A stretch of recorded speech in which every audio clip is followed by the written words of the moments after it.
Bonjour, je suis Jean-René Rodrigue, enchaînons maintenant avec un deuxième exercice de modélisation 3D. Donc, même chose que l'exercice précédent, on va dessiner le profil de la pièce pour ensuite lui donner une profondeur avec la commande pousser-tirer. Donc, je vais tout simplement commencer par me dessiner un rectangle de 4 pouces par 2 pouces et demi.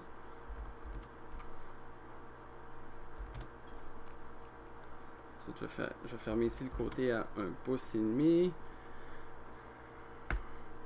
Je vais me tracer une ligne diagonale à 45 degrés.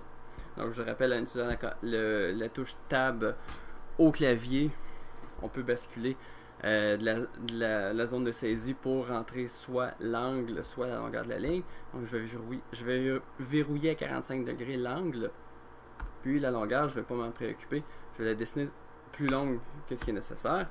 Ensuite, je vais venir fermer la forme comme ceci.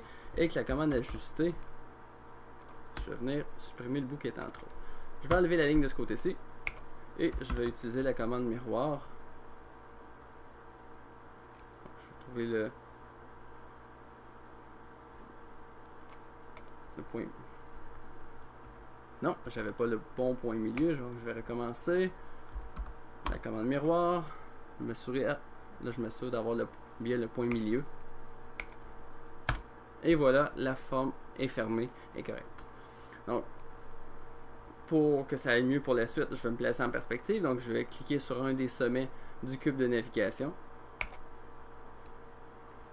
Puis, je vais simplement avoir à lancer la commande appuyer-tirer. Je clique une fois dans mon profil fermé, bien important qu'il soit fermé. Je déplace mon curseur vers le bas. J'entre la profondeur 8, suivi la touche entrée. Et si je veux voir ma pièce dans un autre mode de visualisation, j'ai ici filaire 2D.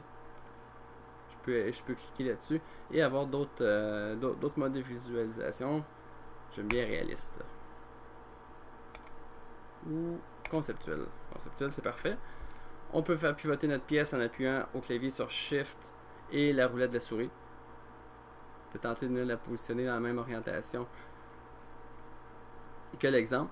Quoi qu'il en soit, je constate que j'ai bien fait mon travail, donc c'est maintenant votre tour de le faire et on se rejoint dans le prochain exercice.